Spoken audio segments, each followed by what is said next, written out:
to the Berger TV episode 2. Okay, Firdaus, today is about Katsana. So, what is Katsana and who is Katsana? Katsana Advanced GPS Tracking System. Okay. Jadi kita tahulah dia buat GPS tracking. Kita dapat interview co-founder dia, Syed Ahmad Fuqaha. Okay. Jadi Katsana startup ni bermula bila Syed punya adik dan kawan hilang kereta. So they lost a car, okay, and then what happened? Hilang kereta, jadi saya fikir kenapa kita tak ada sistem GPS tracking yang bagus ke? But I think we have, right, like Cobra, and I remember last time Proton has this captor service. I'm sure they're still around. So what's the difference between Katsana and this sort of other service? Okay, jadi macam Captor, Cobra tu boleh kata sebenarnya dia guna white label solution. Okay. Jadi dia beli je sistem hardware, software semua yang dah sedia ada, lepas tu letak dia punya label je lah, nama je lah. Jadi okay, dia hanya buat service, installation. So it's like a black box lah, basically just install, that's it. They don't know anything else. They don't know anything else. So Katsana has everything. They have control over the hardware, software, service, so they have end-to-end view of the solution, no? Jadi kat sana dia memang buat hardware specification sendiri, dia specify apa benda ni orang nak. So dia hantar ke satu kilang kat Europe untuk buat benda tu. Jadi bila dah ada hardware, of course you need kena buat firmware, software, API, web application, mobile application, the whole thing kena buat lah. So interesting lah, because they're not like typical reseller, they buy someone and place they develop something as well. Okay, it's very interesting to hear that. Let's listen to what Syed has to say. Okay, jadi kita dengarkan apa cerita kat sana. Right. For over a year, we concentrate deeply in just SEO, and along the way, the reason being, from there we can gauge the kind of searches that people Google. And we see that there is some valid entries that, at least on the SEO part, it makes sense to go into GPS tracking. And I think in mid 2013, I started asking my friends to answer some questionnaires. So it's just some stupid questionnaires. Have they heard of GPS tracking? Do you know that GPS tracking can track your car? What are the prices that you are willing to pay? I think the biggest validation is that the market is really big. That's it. As long as the market is big, and even for vehicle, there's 600,000 new vehicle per year in Malaysia alone. So it's huge, and there's plenty of potential there. And when you compare with your other potential competitors, you see that you are on a different level. And when it comes to pricing, you are pretty much lower or almost on par with them. So I think back then, it is a good thing to go into GPS tracking. And in fact, we had the website for 8 months before we had any real product at all. So the website serves as a gauge to see the interest of consumers, the interest of enterprises. And then somehow when we started selling, we do quite a big Facebook promotion. It's not really that big, but from there we started to get some early customers. And from these early customers, is the one that gave us a lot of inputs on what they want. Somehow in April 2014, one of our earliest customer, he has a Civic Type R, FD2R. The car was stolen at 5:30 AM, and we recovered the car at 7. During the entire incident, we can see exactly where on our iPad, on our iPhone, where the car is. And the car was stolen at Flora Damansara, recovered at Putra Heights. So somehow the story about that recovery become viral.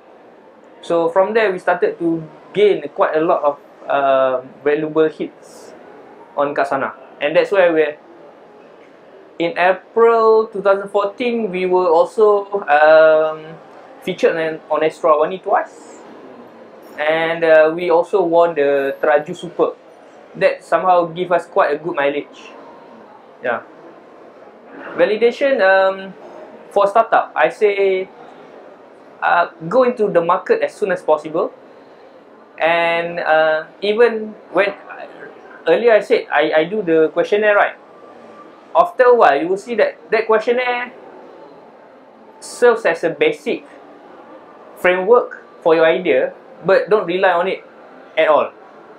Because back during 2014, based on that questionnaire, I was with the understanding that a good pricing for the consumer market was 500 ringgit, 400 ringgit, because most of the people that answers the questionnaire, they think that 200 ringgit or 300 ringgit is a fair price, right? That is really dirt cheap. And back then I was misguided. I thought that 500 is a good price because it's cheap enough and it's slightly higher than what people want. But this is pricing punya part. Do we nak tanya pasal? Okay, boleh. Boleh straight lah. So about pricing ni, you don't really have, jangan fikir sangat bila you ask for questionnaire. The pricing, you can only get a good estimate of real pricing once you go into the market. Once they pay for it. Once they pay for it. Don't ask people who don't pay for it. That was one of our first mistake. And when we started selling at around 500, we soon learned that apparently as a manufacturer who develop your own system, your own hardware, 250% is the standard. 250%, the margin. Anything lower than 100 is not a viable product as a manufacturer. Because why? Because at the end of the day, there will be plenty of people coming in wanted to be your distributor. So you have to adjust for the traditional markets. And only then we started to learn about traditional market, how the marketing is done. And from there, we increase the price to what we have right now lah. And we see that it is a learning experience, because how to say, over time, when we were advertising our price at around 500 or 800, we have plenty of leads, but these leads, they are the one that always search for the cheapest tracking. So they always ask for cheaper price, a lot more discounts. So it is we have a lot of leads, but it's not that valuable leads. But the moment we increase to our current price, the number of leads scales down, but these leads are more valuable because these are the leads that are willing to pay for that kind of price. Is the conversion rate higher? Obviously higher, yeah. Conversion rate is higher. Yeah. Because here's the thing, if you are aware, you can get a 200 ringgit, 100 ringgit GPS tracker in online. That's easy. But the kind of quality that you get with that kind of hardware, and the software is really bad. We are the only one in the market that updates the location of your car every 10 seconds.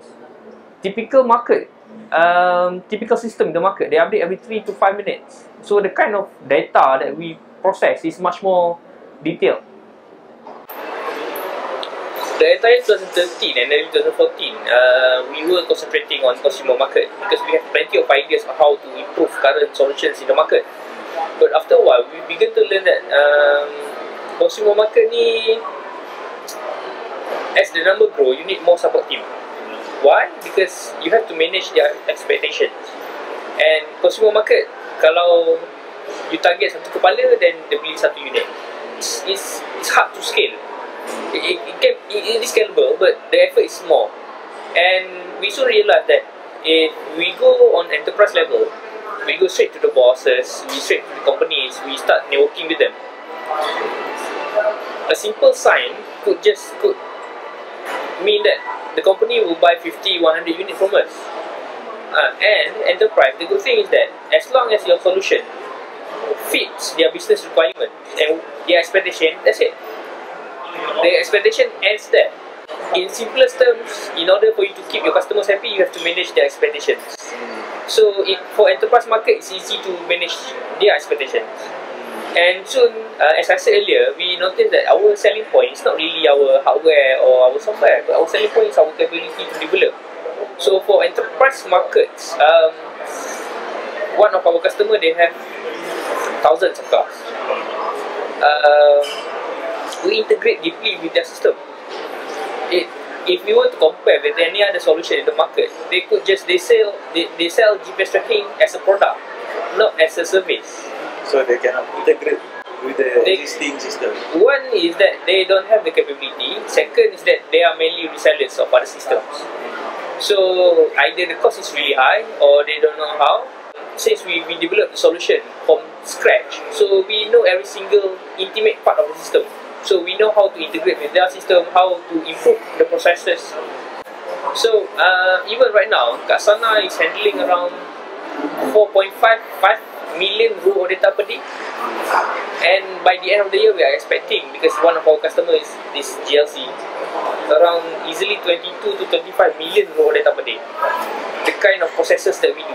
These are the kind of, and on top of that, we store the data for one whole year. We update the location every 10 seconds. It means that for each vehicle, for 1 year, we're gonna store around 3.2 million raw data per vehicle.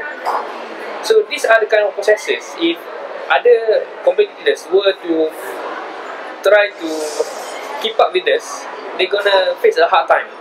Whatever issue that you face right now, just go over it. Just get it done. Do not lose your sleep over problems, because the actual problems that will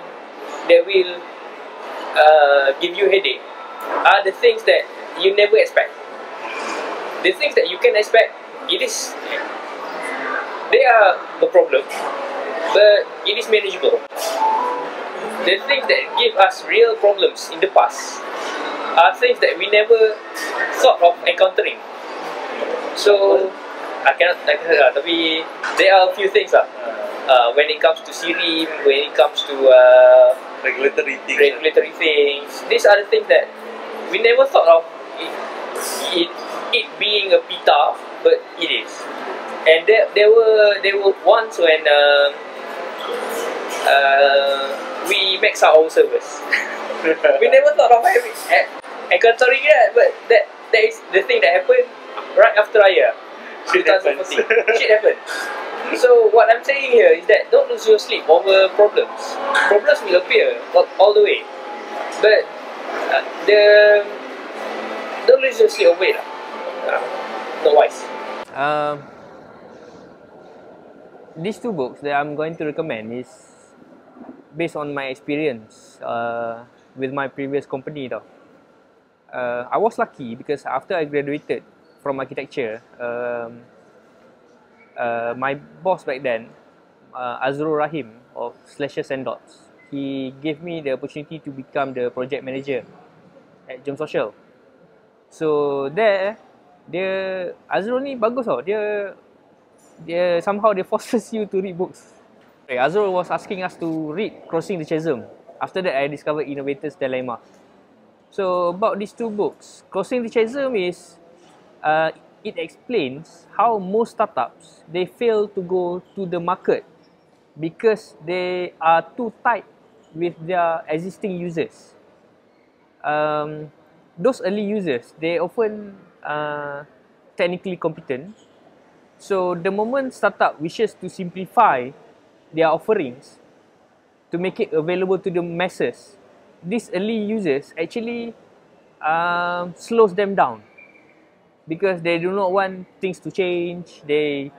But you as a startup, you need to realize that at the end of the day, you need to see what is the core of your business and how you can make it available to other people selain daripada your existing users tu. So that is Crossing the Chasm lah. You don't want your early customers to pull you back lah. Yes, and that is actually what we are doing.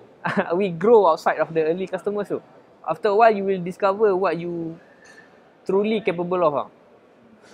Another one is, as I said earlier, Innovator's Dilemma. Innovator's Dilemma ni, it's really good book. It details out why the incumbents in the industry establish companies macam tak ingat dah, yang can easily be toppled by new innovation yang awal-awalnya nampak macam not that good pun. In term of performance slow, in term of price very expensive. Tapi how these incumbents easily fall prey to that kind of innovation. One thing that I remember from my time in Jom Social was Azul told me something that because back then Jom Social is easily the top social networking in jumlah CMS. Because I thought that Azul said to me something that I remember till now.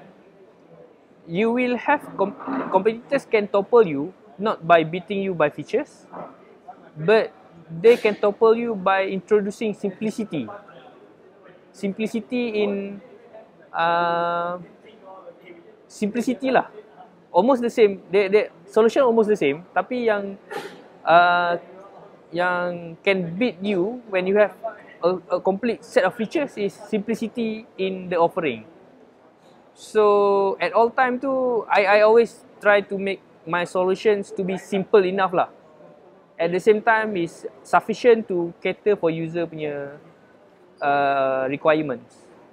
Sebab kalau you spend too much time developing features, otherwise nanti by the time you need to pivot or to try to enter new market, it will be hard for you because everything dah complicated sangat dah. You're locked down lah. You are locked down dah. So itulah. So What do you understand? Apa yang kau faham? okay, Apa yang kau faham pasal Katsana ni? Okay, in a single sentence lah, right? I think Katsana they want to be like the Apple of GPS tracking. So I think it's a good idea, and I think I wish them well. They have the right idea, they have the right concept, and I think all the best. Okay. So let's go to our picks for this episode. Let me start. So I picked this book, Everybody Writes by Handley. Why? Why do I pick this book? First of all, in my business, I use content marketing as a strategy to market my service. So, but one of the main problems I find is that writing is the hardest part. Whether writing in English, writing in Bahasa, writing the blogs, or writing newsfeed, right? So it's all in the mind. It's very hard to start doing stuff. But what I did when I read this book is that it teach you the system, it teach you the tips, it teach you the strategies to make your writing life easy.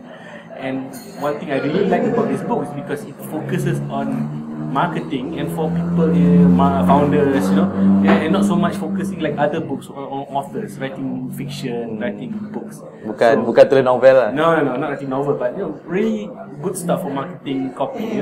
So I think you should read this. Definitely get a copy, and it's available in all the big bookshops. Also available on Amazon and other if you like to have to listen to the book.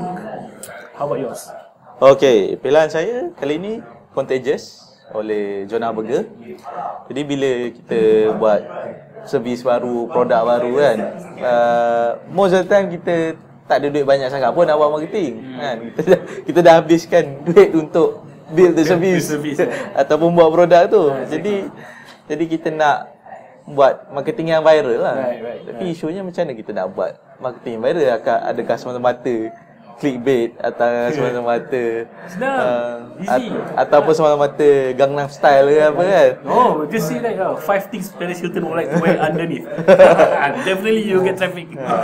Jadi takkan kita nak benda tu je. Jadi macam mana kalau kita nak buat resepi viral marketing kita sendiri. Okey. Jadi ni buku ni dia ceritakan what is the component of viral marketing. Apa benda yang perlu untuk kita bina something yang viral lah. Jadi viral tu tak semestinya pada marketing kita, tapi juga mungkin pada produk tu sendiri dah ada ciri-ciri yang buat dia viral. Jadi kita kuranglah pening nak. So from the ground up, you dah think how to make things viral, not like as an add-on, but as from the ground up, you dah figure out how to make this more. Maksudnya bila kita nak buat the service, the product atau the company, kita dah fikirkan the viral element dah dalam tu. Interesting. So I think probably I'll put it in my reading queue. Okay. If you stand long. Okay, so alright, thanks Firdaus. Alright, thank you everyone for listening to us in this episode. See you next one. Okay, jumpa lagi. Bye.